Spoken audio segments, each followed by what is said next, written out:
नमस्कार साथियों, analyser app में आप सभी का स्वागत है। बहुत समय से एक बात चलती आ रही है कि हॉस्टल वार्डन का वैकेंसी आने वाला है, हॉस्टल वार्डन का वैकेंसी आने वाला है और कई बच्चे इसके लिए तैयारी भी कर चुके हैं। लेकिन आज ये महीना हो गया, अप्रैल का महीना आ गया और आज ये 1 अप्रैल जब मैं वीडियो रिकॉर्ड कर रहा हूँ, तो सवाल ये है अब कि क्या तैयारी शुरू करना चाहिए या नहीं करना चाहिए। ये सवाल उन लोगों के लिए नहीं है जो कि पहले से तैयारी कर चुके हैं या फिर पहले से तैयारी कर रहे हैं, वो तो तैयारी में लगे ही हुए हैं। जो बच्चे नए हैं, वो नए बच्चे आखिर तैयारी शुरू करें या नहीं करें, इस विषय में बड़ा असमंजस का स्थिति है। तो उस स्थिति को थोड़ा सा साफ करने की कोशिश करेंगे, बात करेंगे इसके सिलेबस पर, सारी चीज़ों पर भी बात करेंगे और हम समझने की कोशिश करेंगे कि हॉस्टल वार्डन एक्चुअल में कितना ठीक ठाक पोस्ट है, क्या इसके लिए जान जी जान लगाना चाहिए या नहीं लगाना चाहिए। आइए समझने की कोशिश करते हैं। सबसे पहला तो हॉस्टल वार्डन जो भी अनुसूचित जाति जनजाति विभाग के, आदिम जाति विभाग के जो भी हॉस्टल होते हैं, उन हॉस्टल की देखरेख के लिए एक व्यक्ति को नियुक्त किया जाता है जिसको हॉस्टल वार्डन बोला जाता है। और हॉस्टल वार्डन छत्तीसगढ़ में अगर कहें तो छत्तीसगढ़ में हॉस्टल वार्डन बनना एक बहुत ठीक ठाक चीज़ है, क्योंकि ये बहुत ही आराम का पोस्ट माना जाता है और आराम के पोस्ट के साथ आप तैयारी कर सकते हैं। यानी हॉस्टल वार्डन के अलावा आप किसी और ऊंचे पद की तैयारी करना चाहें तो हॉस्टल वार्डन आपके लिए ठीक ठाक प्लेटफॉर्म है कि आपको कुछ पैसे की अर्निंग भी होती रहेगी। आप अगर अभी तक बेरोजगार हैं तो एक रोजगार में भी आ जाएंगे, अगर आपकी शादी नहीं हो रही तो शादी भी हो जाएगी इस हॉस्टल वार्डन के बदौलत। उसके बाद किसी अन्य एग्जाम की आप तैयारी करें। तो इस तरीके से हॉस्टल वार्डन देखें तो एक ऐसा पोस्ट नहीं है कि एकदम से स्थिरता ला दे आपको या फिर काम का लोड बहुत ज्यादा होगा, लेकिन अच्छा पोस्ट। जब ये 2016-2017 में हुआ इसका एग्जाम, तो 2016 में जो एग्जाम हुआ उसमें लगभग 800 प्लस यानी 900 के आसपास 800 प्लस पद इसमें आए थे और पूरे छत्तीसगढ़ में 800 पद आना मतलब शायद सबसे ज्यादा पोस्ट होगा हॉस्टल वार्डन का। तो इतना पद एक ही मतलब इतना सारा पोस्ट केवल एक क्राइटेरिया हॉस्टल वार्डन के लिए आना बहुत मतलब बड़ी बात है। दूसरी बात करें क्या, तो ये तो है इसका वो, अगर इसके उसकी योग्यता की बात कर लें थोड़ा सा, क्योंकि लोग कंफ्यूज होंगे बाद में कि भाई अभी तक जो मैं वीडियो देख रहा हूं या फिर देख रही हूं वो वीडियो मेरे काम लायक है भी कि नहीं। तो योग्यता इसमें केवल और केवल 12वीं पास है।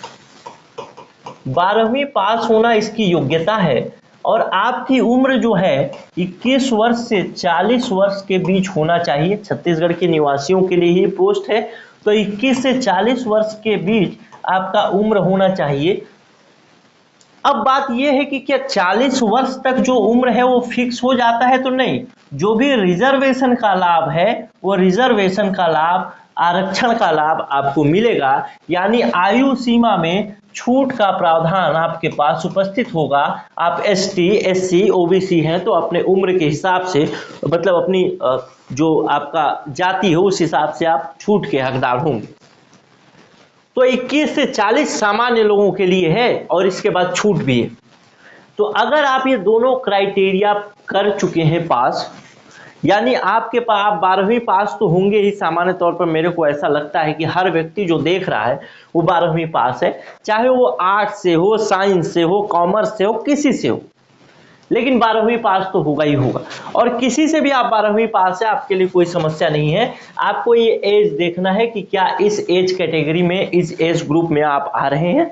अगर आ रहे हैं तो आपको इसके लिए तैयारी आप करने के लिए योग्य। अब थोड़ा सा और बात करें, थोड़ा सा बात कर लेते हैं आरक्षण का। आरक्षण का बात इसलिए क्योंकि कई लोगों का लगना है, कहना है कि आरक्षण के वजह से वैकेंसी नहीं आ रही। आरक्षण की स्थिति एक्चुअल में है क्या? आरक्षण की स्थिति ये है कि पहले अभी तक जब आरक्षण वाला मामला रद्द हुआ है उससे पहले 58% आरक्षण भारतीय जनता पार्टी की सरकार के द्वारा लाया गया, जिसको कि हाई कोर्ट ने रद्द कर दिया और बोला कि नहीं 50% का आरक्षण व्यवस्था होना चाहिए। सरकार के पास स्थिति यह है कि सरकार चाहती है कि जो विभिन्न प्रकार के वर्ग हैं, जैसे अनुसूचित जाति, अनुसूचित जनजाति, उनके संख्या के हिसाब से, जनसंख्या के हिसाब से उनको आरक्षण प्रतिशत का बंटवारा किया जाए। और 50% आरक्षण में ये चीज फुलफिल नहीं हो रहा, यानी कोर्ट और सरकार के बीच एक खींचातान का माहौल है। यानी छत्तीसगढ़ में अभी अगर कहें तो कौन सी आरक्षण व्यवस्था लागू है? 50% की आरक्षण व्यवस्था लागू है। यानी 50% की आरक्षण व्यवस्था पर क्या कोई पोस्ट अभी छत्तीसगढ़ में निकाला जा सकता है? तो इसका उत्तर है कि हाँ, निकाला जा सकता है। और कई जो जुडिशरी डिपार्टमेंट के पोस्ट हैं या फिर न्यायिक विभाग के जो पद हैं वो निकाले भी जा रहे हैं। तो इसका मतलब ये है कि पद कभी भी निकाला जा सकता है, इसमें कोई मतलब वैधानिक बाधा नहीं है जिसके वजह से पोस्ट नहीं निकाला जा सकता। अब चूंकि देखिए, अभी जब तक हॉस्टल वार्डन में प्रमोशन हुआ है तब तक की बात करें तो लगभग 700 पद जो हैं हॉस्टल वार्डन के तहत भरे जा सकते हैं, और ये पद की संख्या ऊंची भी हो सकती है।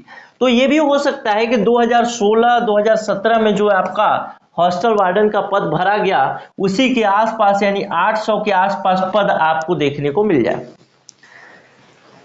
लेकिन ये पद निकाला जाएगा, इस बात की क्या गारंटी है? क्या गारंटी है कि आरक्षण का मामला सॉल्व हो जाएगा?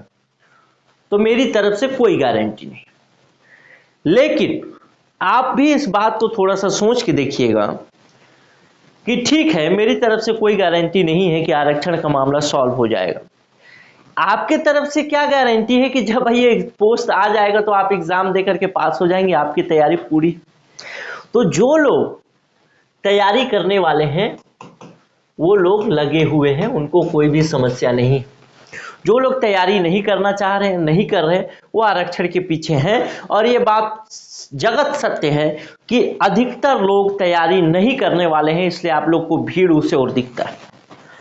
और जब भी पोस्ट आएगा तो जो नए नए पद आप सुनते होंगे, उन पदों से पहले हॉस्टल वार्डन ही आएगा, क्योंकि हॉस्टल वार्डन की तैयारी यानी हॉस्टल वार्डन के विषय में जो भी चीजें होनी थी प्रशासनिक तौर पर, वो सारी प्रक्रिया पूर्ण हो चुकी है, केवल इसका पोस्ट निकालना बाकी। और सरकार की नजर, क्या आपको लगता है कि बेरोजगारों पर नहीं होगी? सरकार की नजर बेरोजगारों पर है। इसीलिए तो मुख्यमंत्री जी का बार बार बयान आता है कि जो बेरोजगार हैं उनको हम पोस्ट नहीं दे पा रहे हैं। क्यों? क्योंकि राज्यपाल महोदय इस पर आरक्षण पर रोक लगा के रखी है, साइन नहीं करे। तो नजर तो है, लेकिन इंतजार किस चीज का है? इंतजार है माहौल का। क्योंकि चुनाव जब आचार संहिता लगेगा उससे पहले नौकरी नहीं दी, इसका माहौल क्या हो जाएगा? पूर्ण रूप से बढ़ जाएगा, पूर्ण रूप से बढ़ जाएगा। जब युवा एकदम से हताश हो जाएगा, एकदम से निराश हो जाएगा, तो अचानक से पोस्ट आएगा और आपको पता भी नहीं चलेगा, आप यही आरक्षण आरक्षण चिल्लाते रह जाएंगे। तो डिसाइड आपको करना है कि क्या आपको तैयारी करना है या फिर नहीं करना है। लेकिन ये बात तो फिक्स है कि सरकार को अगर जीतना है तो उसको वैकेंसी लाना ही होगा, और इस बात को सरकार जानती भी है कि मेरे को जीतना है तो वैकेंसी लाना ही होगा, नहीं तो मैं नहीं जीत सकता। चाहे वो जीते चाहे हार जाए अलग बात है, लेकिन वैकेंसी तो वो लाएंगे ही लाएंगे, क्योंकि उनको ये बात पता है कि वैकेंसी के बिना जीत पाना संभव नहीं।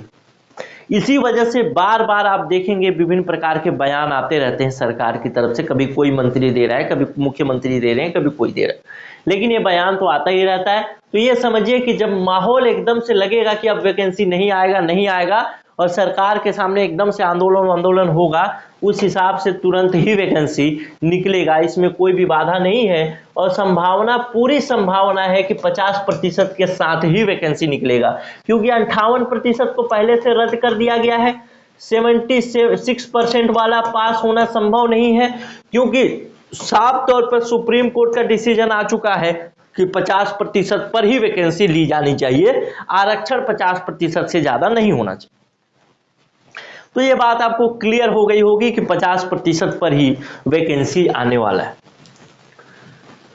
तो जो लोग भी अभी से शुरू करना चाहते हैं उनके लिए थोड़ा सा मैं सिलेबस बता दूं, और सिलेबस को देख करके समझ में भी आ जाएगा कि क्या उनको अभी से शुरू करना चाहिए या नहीं करना चाहिए। हॉस्टल वार्डन में कुल 150 प्रश्न पूछे जाते हैं और 150 प्रश्नों को विभिन्न भागों में बांटा गया। इसमें से सीधे तौर पर 150 में से 50 प्रश्न जो होते हैं वो कंप्यूटर से पूछे जाते हैं, और कंप्यूटर में 50 प्रश्न जो पूछे जाएंगे उसमें से 25 प्रश्न आपको सही करना अनिवार्य होगा, तभी आपका OMR सीट आगे चेक होगा। इसका मतलब ये है कि आपको ये कंप्यूटर वाला भाग अगर आप तैयारी शुरू करेंगे तो आपको एकदम से रटा हुआ होना चाहिए। और कंप्यूटर एक ऐसा विषय है कि आप अगर ठीक ठाक तरीके से आपको पढ़ा दिया गया और आप पढ़ लिए नोट्स वगैरह, तो लगभग 45 से 47 प्रश्न आप करने की स्थिति में हो सकते हैं। इसमें कोई भी झूठ, कोई भी दो राय वाली बात नहीं है कि 45 से 47 प्रश्न हो सकते हैं। दूसरा विषय जो है भाग 1 जो है खंड अ, उस भाग 1 में 50 प्रश्न कंप्यूटर के हैं, और 50 प्रश्न जब आप 50 में से 25 प्रश्न कम से कम सही करेंगे तो आप कंप्यूटर पास माने जाएंगे, और उसके बाद आप दूसरे आपका OMR सीट चेक होगा। उसके बाद अगर देखें तो हिंदी व्याकरण के 10 प्रश्न पूछे जाएंगे, अंग्रेजी के 10 प्रश्न और गणित के 20 प्रश्न पूछे जा रहे हैं। रीजनिंग इसमें कहीं पे भी नहीं है। उसके बाद सामान्य ज्ञान से आप देख रहे हैं कि 20 प्रश्न आपका पूछा जाएगा। ये भारत का सामान्य ज्ञान है, याद रखेंगे, ध्यान रखेंगे। सामान्य ज्ञान दो तरीके से पूछा जाता है, एक भारतीय सामान्य ज्ञान, एक छत्तीसगढ़ का। तो ये भारतीय सामान्य ज्ञान है, यानी नेशनल लेवल का जो सामान्य ज्ञान होगा वो। उसके बाद देखें राज्य संबंधी जानकारी आपसे 20 प्रश्न पूछा जाएगा, और समसामयिक घटनाक्रम से 10 प्रश्न यानी करंट अफेयर से 10 प्रश्न, खेलकूद से 5 प्रश्न और देश विदेश से 5 प्रश्न पूछे जाएंगे। अगर बहुत ज्यादा फोकस की बात करें, कहां से नंबर बहुत अच्छे तरीके से उठाया जा सकता है, या आपको पढ़ने के तरीके में पढ़ने के दौरान कौन से क्रम का निर्धारण करना चाहिए, कौन से विषय को पहले पढ़ना चाहिए, या जो बच्चे नए अभी शुरू करेंगे वो लोग कहां से पढ़ेंगे। तो सबसे पहला तो कंप्यूटर संबंधी ज्ञान ही पढ़ना चाहिए। क्यों? क्योंकि इसमें से 50 प्रश्न पूछे जाएंगे और 25 प्रश्न सॉल्व भी करना अनिवार्य है, मतलब 25 प्रश्न सही होना भी अनिवार्य है। दूसरा भाग देखें तो गणित का सोच देख सकते हैं आप, क्योंकि इससे 20 प्रश्न पूछे जा रहे हैं, और गणित एक बार प्रैक्टिस कर लिए तो बस मशीन की तरह नंबर आते हैं। दूसरा भाग, इसके बाद तीसरा भाग है हिंदी। हिंदी अगर 10 प्रश्न पूछ रहा है तो 10 में से आप 9 प्रश्न 8 प्रश्न तक सही कर सकते हैं, अगर अच्छे तरीके से आप पढ़े, सेलेक्टेड कंटेंट पढ़ा आपने।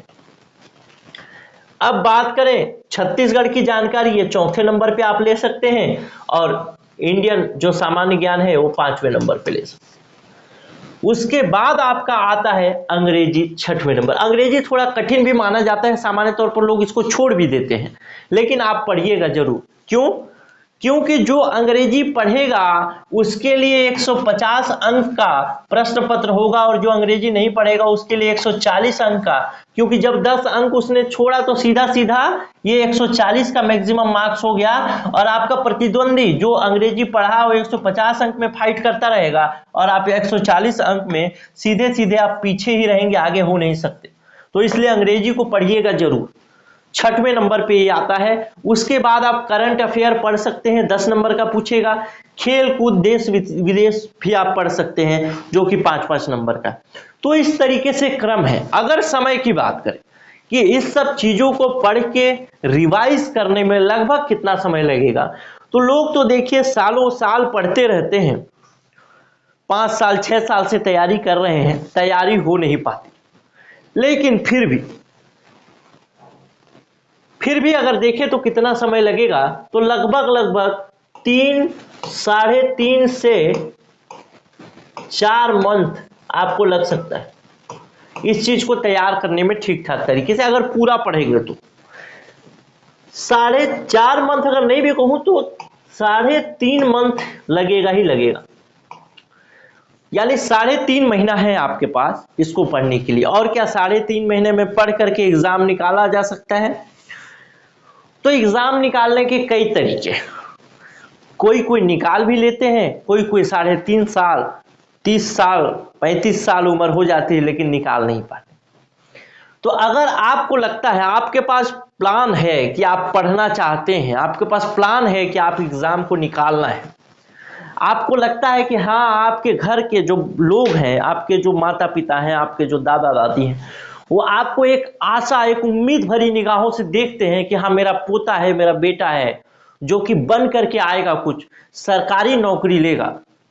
तो आपके पास ये विकल्प एक है कि आप इसको पढ़ना चाहिए आपको, क्योंकि इसमें पोस्ट की संख्या भी 800 के आसपास है। दूसरी बात कि इसका सिलेबस भी अगर आप पढ़ेंगे तो अभी आपके पास समय है, बाकी पढ़ना नहीं पढ़ना आपके ऊपर है। मैं पढ़ने के लिए बिल्कुल फोर्स नहीं कर रहा, पढ़ना नहीं पढ़ना आपके ऊपर है। तो 800 पोस्ट, लगभग 700 पोस्ट तो है ही, और उसके बाद जो भी बढ़ेगा वो है। तो इतने सारे पोस्ट आपके सामने होंगे, तो इसमें कंपटीशन क्या होगा? अन्य पोस्ट जो होते हैं जिसमें 50 पोस्ट आता है, 70 पोस्ट आता है, 100 पोस्ट आता है, 150 पोस्ट आता है, 250 पोस्ट आता है, उसके मुकाबले इसमें क्या होगा? कंपटीशन, कट ऑफ कम जाएगा, तो ज्यादा से ज्यादा लोग सेलेक्ट होंगे, यानी कम मेहनत में आप इस हॉस्टल वार्डन के एग्जाम को निकाल सकते हैं। तो ये तो रहा मेरा सुझाव, मेरा सलाह, या फिर मैं जो बताया। और आपके घर, आपके परिवार की स्थिति को देखते हुए आप अपने आप को डिसाइड करिएगा कि क्या आपको पढ़ाई शुरू करना चाहिए, नहीं करना चाहिए। अपने घर वालों को देखिएगा, अपने छोटे भाइयों को देखिएगा, बहनों को देखिएगा, उसके बाद सोचिएगा कि मैं जिस काम के लिए हूं, या फिर जिसकी तैयारी मैं कर रहा हूं, या फिर मेरे को करना चाहिए, उसके लिए मैं मेहनत कर रहा हूं या नहीं कर रहा हूं। या फिर आने वाली पीढ़ी को आप यही बताते रहेंगे कि वैकेंसी नहीं आई, या फिर वैकेंसी आई लेकिन मुझे जागरूक किया गया था एनालाइजर की तरफ से, लेकिन मैं उनकी बातों को सत्य नहीं माना, और वैकेंसी आई और चली गई, जैसा कि पिछले 4-5 सालों से आके चली जा रही। तो अगर वैसा भी सोच सकते हैं आप, तो कुल मिला के मैं यही कहूंगा कि जो भाई बेरोजगार लोग हैं, जो तैयारी कर रहे हैं, बेरोजगार तो बहुत लोग हैं, जो चाहत वाले बेरोजगार, लेकिन जिनको चाहिए वैकेंसी, जिनको चाहिए नौकरी, तो केवल हड़ताल से तो होगा नहीं, आपको पढ़ना भी पड़ेगा।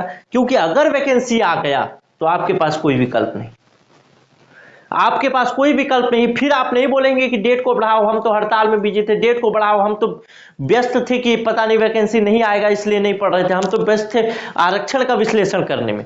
क्योंकि वैकेंसी तो आएगा ही आएगा, इस चीज को आप नोट डाउन करके लिख लीजिए, रख लीजिएगा कि वैकेंसी निश्चित तौर पे आएगा। क्योंकि चुनावी साल है, सरकार बिल्कुल रिस्क नहीं लेगी। आप इस चीज को एकदम से सोच समझ के देखिएगा। आप सोचिए, आप मुख्यमंत्री होते तो क्या वैकेंसी नहीं लाते? आप भी लाते, क्योंकि आपको चुनाव जीतना होता है। इस वजह से तो मेरी बातों पे अगर किसी को थोड़ा बहुत एतबार होगा, उम्मीद होगा, तो अपनी तैयारी को शुरू करेंगे। और ये जो पूरा का पूरा सिलेबस है, ये शॉर्ट में लिखा गया है, जैसे हिंदी अंग्रेजी लिखा गया। अब हिंदी के अंदर छोटे छोटे टॉपिक हैं, उन टॉपिक की जानकारी, क्या कौन कौन से टॉपिक हैं, उसके विषय में आप चाहें तो इस नंबर पे 96 17 41 36 76 इसमें व्हाट्सएप करके हॉस्टल वार्डन का सिलेबस मांग सकते हैं। अगर कुछ एक चीज और भी बता दूं आखिर में जाते जाते, कि हम लोग भी इन सब चीजों को, मतलब कि इसकी वैकेंसी आने वाली है, इसके लिए हम भी कोर्स स्टार्ट कर रहे हैं। क्योंकि आखिर में आपको पढ़ना तो पड़ेगा ही, तो हमने सोचा है कि भाई 3-3.5 महीने जो भी आपको पढ़ना है उसके लिए हम कोर्स उपलब्ध कराएं। तो हम ये कोर्स ला रहे हैं। जिन लोगों को भी ज्वाइन करना हो, इसी व्हाट्सएप नंबर पे मैसेज करके जानकारी ले सकते हैं। शुरू के जो 50 स्टूडेंट हैं, उन 50 स्टूडेंट के लिए कुछ डिस्काउंट ऑफर भी होगा। ध्यान रखेंगे, ये बिल्कुल नया कोर्स होगा, इसमें हर चीज नया नया डेटा, सब चीज नए नए तरीके से पढ़ाया जाएगा। साथ ही साथ आपको इस कोर्स के साथ पीडीएफ और टेस्ट सीरीज दोनों उपलब्ध होगा। वीडियो क्लास तो मिलेगा ही, पीडीएफ और टेस्ट सीरीज उपलब्ध होगा ही होगा। और तैयारी के लिए 3 चीज़ें मुख्य रूप से होती ही हैं। एक तो वीडियो कोर्स हो आपके पास अगर आप ऑनलाइन तैयारी कर रहे हैं तो, दूसरा पीडीएफ हो और तीसरा टेस्ट सीरीज हो। ऑफलाइन तैयारी कर रहे हैं तो आपके पास आप क्लास जाएं, आपके पास बुक हो और आपके पास टेस्ट हो, ये तीनों चीज़ें तो होती ही हैं। अभी मैं ऑनलाइन पे ज़्यादा फोकस हूँ, या फिर हम ऑनलाइन की ही बात कर रहे हैं इसलिए ऑनलाइन पर बात मैं कर रहा हूँ। तो ये सारी चीज़ें आपको कोर्स के साथ मिलने वाली हैं। तो आप चाहें तो मैसेज करके बात कर सकते हैं। शुरू के 50 स्टूडेंट के लिए डिस्काउंट भी होगा, इसके साथ ही साथ कोर्स बहुत जल्दी शुरू भी होगा। चलिए ये नंबर नोट डाउन कर लीजिएगा। आपको कोई जानकारी चाहिए नीचे कमेंट करिएगा। इसके अलावा भी अगर आपको कोर्स से रिलेटेड कोई जानकारी चाहिए तो ये व्हाट्सएप नंबर सेव करिएगा। पीडीएफ चाहिए और कुछ और भी चीज़ें चाहिए तो व्हाट्सएप नंबर सेव करिएगा। मैं उम्मीद करता हूं कि आप लोगों के अंदर थोड़ा सा ऊर्जा का संचार हुआ होगा, और जो लोग तैयारी कर रहे हैं वो सही डायरेक्शन में तैयारी करेंगे, और जो लोग तैयारी शुरू नहीं किए हैं वो लोग अपनी तैयारी को शुरू करेंगे या नहीं करेंगे उस विषय में वो अपने संशय का समाधान कर चुके होंगे। कोई और संशय होगा तो नीचे जरूर कमेंट करिएगा। नमस्कार, जय हिंद।